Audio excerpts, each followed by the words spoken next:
Hi, and thanks so much for your company on the Great Southeast. The City of Logan lies halfway between Brisbane and the Gold Coast. And if you've never been, or it's been a while, today will give you a taste of what you've been missing out on. Think beautiful green spaces, a vibrant multicultural community, and some unique tourist attractions, including a couple of adrenaline rush activities that I've signed up for. We try a bit of everything today. Alistair's on a cultural and culinary pilgrimage. Laurel's catching up with a few of Logan's more laid-back locals. And Gillian's found the perfect combination of good food and good times. When thinking of a place to take in dinner and a show, a university probably isn't the first place to spring to mind. But there's an event coming up here at Griffith University's Logan campus that has everything you want for a special night out, all in the one place. I'm talking about the Jazz and Shiraz Twilight concert. In its 10th year, this event brings together the best local food and wine with an array of amazing artists. This year it's attracted one of Australia's greatest jazz musicians, James Morrison. A private picnic with James Morrison. Well, this is a good day. Fantastic, this is beautiful. I hope you brought your trumpet with you as well. I never go anywhere without it. As if I'd come to a picnic without a trumpet. Jazz and Shiraz, is that a marriage made in heaven? I think so. I think so. It's just, look, when you say to someone we're going to have a Jazz and Shiraz, they know what they're in for. Right away it creates the right feeling. You go, okay, we're going to have some wine, we're going to have some music, we're going to have fun. That's what it says, yeah, absolutely. But get to see at the same time some of Australia's best talent. Kate Sobrano's coming. Kate's coming, she's wonderful, and we love working together. We've done many things over the years, but I think the things we like the best are these really informal situations. We're actually going to just take it as it comes on the day. Are you going to take requests? Yeah. Yeah, really? Yeah, absolutely. Yep. Oi, Morrison! Yeah, Oi Morrison will work. A request written on the back of a really nice baguette will work even better. Yeah. James is constantly touring around the country, but of late he's spending more and more time in the Sunshine State. So you're a frequent visitor to Queensland? Well, I spend a lot of time here over the last few years because I'm the artistic director of the Queensland Music Festival, which is a statewide festival, things going on all over the place, and that's coming up in July. So yes, I'll warm up at Jazz and Shiraz, and then right after that, lots of music. The new music heart of Australia, maybe. It is. We'll make a Queenslander out of you yet, James. I'm a Queenslander. Who wouldn't be? Another Logan City signature event that is absolutely filled with food trucks is Eats and Beats. It's held once a month at various sites around Logan, and the husband and wife team from King of the Wings were more than happy to see Eats and Beats roll into town. We were going to start a restaurant, but we got 4 kids, so we thought, why not do a food truck? It works in with our lifestyle. We started this about a year ago, and it's taken off right across Brisbane and the Gold Coast. My wife actually grew up in this area. She went to school just down the road. Her parents still live here, and it's awesome for this community to have something like this brought over here. Normally festivals like this are based around the city centre, but to have it in Logan, it's great for the community. Eats and Beats is the first pop-up food truck event established between Brisbane and the Gold Coast, and from the looks of things it's going to be a very popular event. We actually found out about through Facebook, I think. Yeah, one of the girls at the office found it and invited us all along. Thought it would be a good little bit of a social catch-up for us outside of work. You know, like music, the food, everyone loves that sort of thing. So, yeah, it's great to see. Yeah, it's pretty good for the Logan area because we haven't had anything like this before, and generally we've got to travel up to Brisbane and pay for parking or something along those lines to do it. So it's really great to have it in Logan. You know, nice tunes and lots of nice food. It's really good. A lot of sushi, pizza, and a bit of Spanish stuff. So it's all about that. Now, Eats and Beats is held every month, so make sure you hop online to find when and where the next event is being held. And the best way to keep up to date is to like the event on Facebook. Jazz and Shiraz is being held on the 13th of June at Griffith University's Logan campus. So go online to secure tickets and get more info on the event.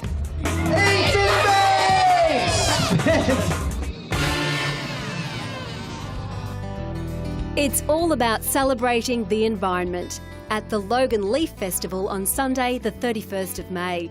It's happening at Griffith University's Logan campus and is a family-friendly event promoting all things sustainable. This event is completely free and is perfect for those wanting to learn more about eco-friendly living. Coming up after the break, Laurel's reconnecting with nature, enjoying activities for those who like their weekends long and lazy.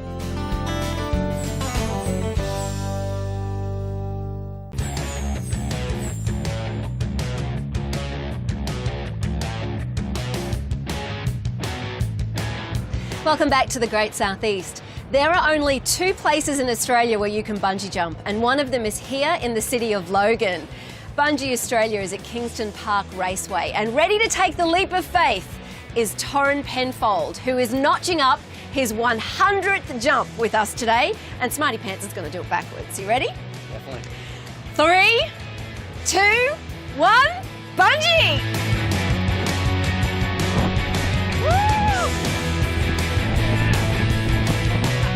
He makes it look so easy. I'm not going to do the high dive today, although it is tempting. I am planning some fast laps though, on land and on water. If I was to tell you that right now I am in the heart of a big, bustling city, would you believe me? Probably not, but it's true. This beautiful natural space of tall trees and birdsong is just the tip of the leaf when it comes to green and gorgeous places in the City of Logan.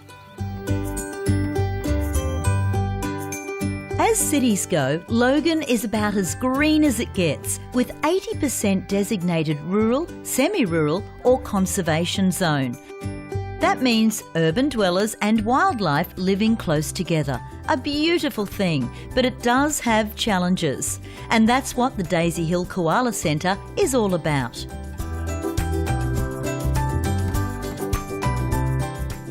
The centre teaches us how to live in harmony with our native neighbours, and it's home to a couple of cuties. Oh, beautiful. Who's this, Kristen? This is Faith. Oh, Faith is sleeping. Yes. Will Faith sleep for long? Yes, between 18 to 20 hours a day. Queensland Wildlife Officer Kristen Garnett is part of the team that cares for these laid-back locals.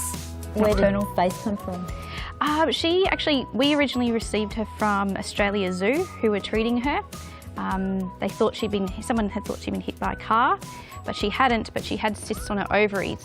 And because she had her ovaries removed, she can't be released to the wild. So she came here and she loves it, gets breakfast in bed every day, treated like a princess. And what about the centre here? How important is it for keeping our koalas at their very best? Yeah, well, this is a great place for the general public and visitors to bring their friends and family. It's actually free, open 7 days a week. Our main priority here is to educate people about koala conservation, because they do need our help, and also what people can actually do in their very own backyard. No, koalas don't play soccer. This ball is a life preserver. Attached to the float is the rope, which is attached to a tree. So people can do this in their backyard to help koalas, because some koalas do actually drown. There's plenty to see inside Daisy Hill Koala Centre, and if you're happy to hoof it 12 metres up the observation tower, the views are pretty special. It's not just koalas you might see up here in the treetops. If you're lucky, you might spot other wildlife making its home up in the canopy. Preserving habitat for native animals and birds is vital, but human residents need green space too. The City of Logan has, wait for it, 924 parks. One of the biggest is Daisy Hill Conservation Park, 570 hectares threaded with cycling and hiking trails. The Bushland Reserve flows through to pretty Underwood Park. This multi-use space has peaceful lakes, paperbark forests to explore, and a playground that's pure fairy tale. Cross a castle with a tree house and you get Funderwood Hollow. Berrinbar Wetlands at Browns Plains is a very different kind of park for the city. This lagoon landscape is man-made, but you wouldn't know it. The wetlands cover 80 hectares with 8 kilometres of walking trails, picnic areas and public art, like this striking piece by John Coleman. I love this. It's called Synergy and it's a solar-powered sea eagle with a 4-metre wingspan. It's just mesmerising. Check out the City of Logan's many parks and green spaces. This year, Daisy Hill Koala Centre celebrates its 20th anniversary. On the 31st of May, there'll be a free family fun day with activities and wildlife to meet, including, of course, those gorgeous koalas. This year, the Logan Art Gallery is celebrating its 20th birthday. As part of the festivities surrounding this major milestone, there'll be plenty of great events throughout 2015. You'll find the full rundown on the website, including information about interactive exhibitions and displays, sure to entertain the whole family. Ahead on the show, multicultural traditions and flavours that come together in perfect harmony.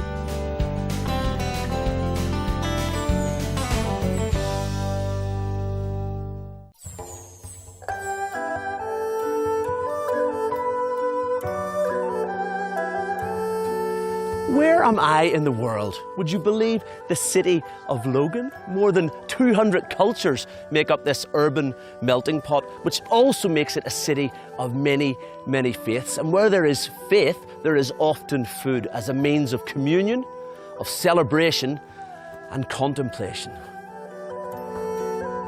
In leafy Priestdale, you'll find the perennially peaceful and picturesque Chung Tian Buddhist temple. The name means middle heaven, and I'm in heaven because it's tea time. At the Waterdrop Tea House, David Yang and his wife May are conducting a traditional Chinese tea ceremony. I feel I want to whisper.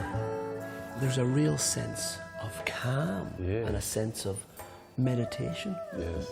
Explain that tradition.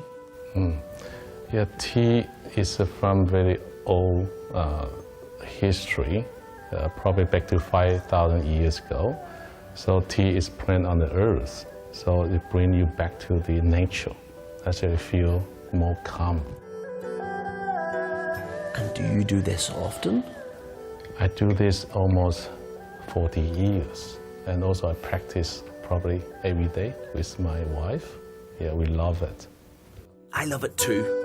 The silence, the symbolism, the heightened senses. Wow. May's measured movements are like a mental massage, and the tea itself, harvested from a sacred mountaintop, no less. Yeah, how do you feel? Elevated. I feel like I'm at the top of that mountain. Well done. It's beautiful.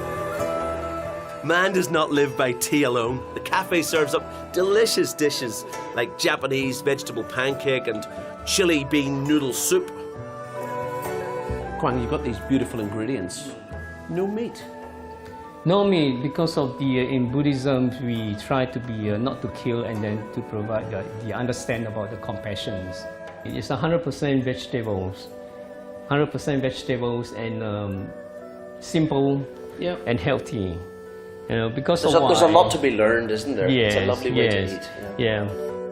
Chung Tian Temple is open for guided tours and various classes, including the tea ceremony and meditation. Waterdrop Tea House offers vegetarian delights every day except Monday. And for a second serving of culture and faith, the Wat Thai Buddhist Temple at Forestdale also hosts colourful religious ceremonies to which the public is welcome.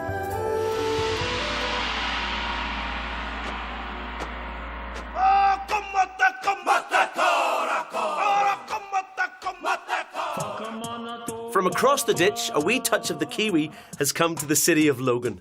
Colleen Walker is the eponymous grandma and chef at Grandma's Kiwi Kitchen. A market stall at the Global Food Village morphed into a family-run restaurant with all the flavour of Colleen's Maori heritage. New Zealand is only across the way, but these aren't dishes that I'm used to seeing. Tell me what you've got here. The pot that you're getting food out of at the moment, that's a boil-up. Every Māori home in New Zealand knows what a boil-up is. Is that Maori? Is it Māori? Maori. Yes. Okay. We have bacon bones in there. Yep. We have watercress in there, pumpkin, and a little thing called motu motus. Motu motus? Motu motu. Motu motu. Yes. Please tell me what that is quickly. Okay, it's flour and water, and it's similar to a dumpling. Other top sellers include delicate whitebait fritters and Colleen's power-packed Power Puffs. It's onion, abalone or pawa, and a little bit of bacon to bring the taste of the ocean, because you need that saltiness. And are you preaching to the converted? Is it Kiwis coming in? No, it's everyone coming in. It's everyone coming in. It's not just Kiwis, and that's what's made me the happiest, I guess, was that we were able to cross over. Grandma's Kiwi Kitchen is open through the working week for breakfast and lunch, plus dinner on Thursday and Friday nights. And you'll be happy to know fish and chips are on the menu. Take a hot lap with me after the break as I rev up the adventurous side of the City of Logan.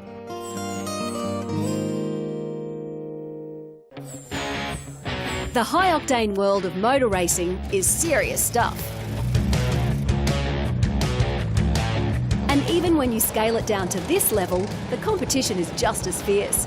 At Kingston Park Raceway, the go-karts are state-of-the-art. And in terms of innovation, the team here is in pole position.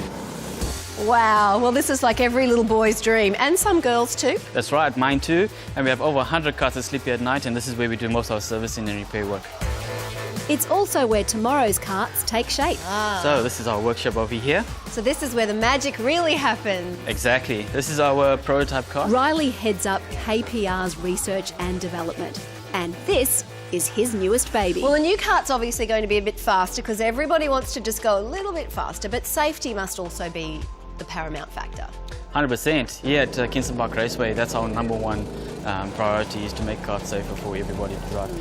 What we do have here is crash lab tested and proven 15 G's worth of impact along right around our kart, fully wrapped.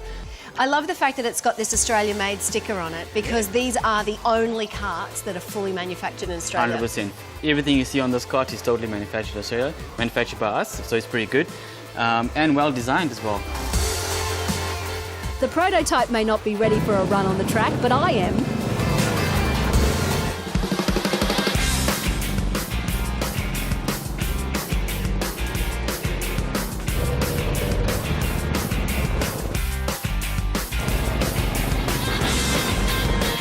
There are 3 circuits at Kingston Park Raceway, and I'm attempting my best lap time on Le Mans. Seriously, that's more fun than I could possibly ever imagine having sitting down. Very well done, Sophie. We'll break up your lap times here.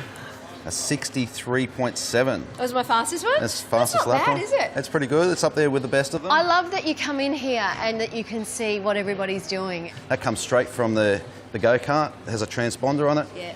Goes straight to the loop in the track, remotely sent to the race control, and that gets dispersed simultaneously to your email, the website, to the screens here, Yep. and to our Facebook app. Well, now I've done that. I downloaded the app, and it means now that I can actually use social media to send a challenge out, because I cannot wait to tell my 15-year-old son how fantastic I did today. And that's not the first time I've heard that either. Hey? I've done okay on 4 wheels, but whitewater, well, that could be a different story. Through the week, you'll find thrill-seeking wakeboarders making waves at Cable Ski World. The centre opened in 2003, and it's a family business. I started wakeboarding when I was about 6 years old. Dad was an international water skier, and it's just progressed from there. Followed in my brother's footsteps, and here we are. Tell me about how cable ski works. So, obviously you can see it's from an overhead cable. You can have 8 riders out there at once, give you that handle, some pointers, and away you go. On Sundays, the park holds chicks clinics. They're sessions reserved for the fairer sex. Slide out around onto the seat for us. Cameron is our coach, and he has a slightly nervous new student. That's the biggest thing. Yep. That handle, wherever you're holding that handle, that's where your body's going to get pulled out from. You ready? Oh, I see a face plant in my future. Here we go.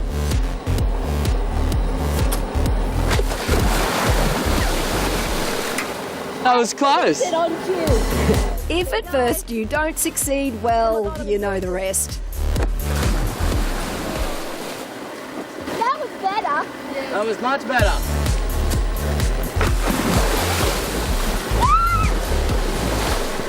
Woo! That was it. Kingston Park Raceway and Bungee Australia are both at Kingston. Race any day of the week and jump on the weekends. Cable Ski World at Cardbrook is open Friday, Saturday and Sunday. And for more ways to make the most of the City of Logan, check out the Visit Logan website. And while you're online, if you're looking for inspiring reasons to get out and about, then head along to Queensland.com and Queensland Rail Travel.